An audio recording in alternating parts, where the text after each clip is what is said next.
Okay, back again while I've got time, I'm on a roll. One of the other things I just want to talk about is the glute muscles. So your glute muscles are your bum muscles, and they're the biggest muscle in the body. They're often also one of the weakest because other than sitting on our bums, which we've all been doing a lot more of this past 12 or 18 months, unless you specifically do exercises to work those glutes, you just sit on them. So they become lazy, and I've had first-hand experience of this and how it affected my running about a year ago when I went to see my sports masseuse, who I thought was going to give me a lovely massage and I'd be magically fixed because I've been getting hip pain, and it all came from having a lazy bum. So that was great. But when you run, a lot of the power of your forward stride comes from your bum muscles, comes from those glutes. So if they're not working or they're not weak, what happens is your lower back muscles fire up first. Your glutes should fire first and then your back muscles kick in. If your glutes aren't working, your back muscles kick in first and then your glutes afterwards, or not really at all, which can then give you lower back problems as well. So these are just a few exercises to think about. Running is simple, but these are just little tips that will help you hopefully have a more straightforward running journey and just look after your body. So when we do squats in the warm-up and things like that, squats are brilliant for working the glutes. Simple squat, legs just slightly wider than your hips. Your toes can be straight forward or slightly pointed out in a V. That just helps stop your knees from falling. You want to keep those knees open. You're sinking the bum, I'll show you this from sideways in a minute. You're sinking your bum down towards the floor. Keep that chest up, keep looking at a point forward, driving up through the heels, and then slightly push forward at the top and squeeze your bum. So you're sinking down, push up through the heels and squeeze the bum at the top. So from the side, you're sinking down, squeeze at the top. Drive up through the heels. If when you come up, you're feeling it in your toes, just sit further back on your heels. Down, drive up. Now, if you've got little weights and things at home or water bottles, you can do that. Imagine this was a kettlebell or a weight. You can do it where you're holding, and again, you would sink down, holding, and push up.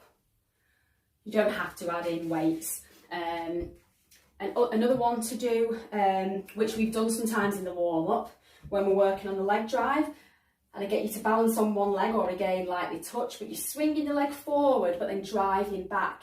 So the power is in the drive back. And as you drive back, you're giving your bum a little squeeze as the leg gets back. So the forward part is just for momentum. But that is waking up the glute muscles. Another one, again, we don't do this on the track because I'm sure you don't all want to be on the floor. But if you're at home doing these before you're going to go out, we do a glute bridge, shoulder bridge, it's called different things. Lie down on the floor, you don't need a mat, this can just be on carpet. Bring your heels up towards your bum, feet are flat on the floor, and then what you're going to do is push up through the heels and if you try and rotate your back up one vertebra at a time. When you get in a bit of a ski slope position, squeeze in the bum, just count to 2 or 3 and hold, and rotate back down. So rolling up through the vertebra, squeeze, hold, roll back down, top vertebra to bottom.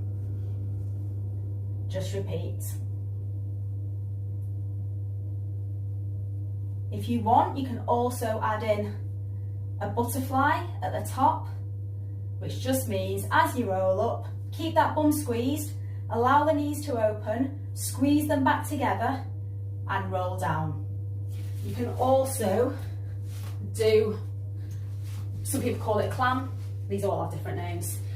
Just lie on the side, stack your elbow under your shoulder, knees together, hips together, and then all you're going to do is open the leg and close it. So this is working on your hip flexors that go into your glute muscles. Some of you may have resistance bands at home, stretchy elastic bands that people use in exercise. Maybe one of those things that you purchased at some point and have been sat in the cupboard. But you can wrap those around your legs and do things like that. And the other one is a crab walk, which is a squat essentially, moving side to side. So same position, coming down, but you're going to stay here, and then you're just taking a small step. Don't let those knees fall in. Going across, whatever space you've got, and then back. And what you can do is, as you get to point, just check your knees haven't fallen, keep them pushed out, and back. So you could just do 5 or 6 one way, 5 or 6 another. Again, you might not want to do it outside on the street, but something you can do at home, but anything where you just want to fire up those glute muscles before you then start running, because not only does it help your performance when you're running, because obviously the more that your legs are doing what they should, the easier, the less effort your body's having to do, so you'll be less tired, but it also helps protect the lower back as well. Okay?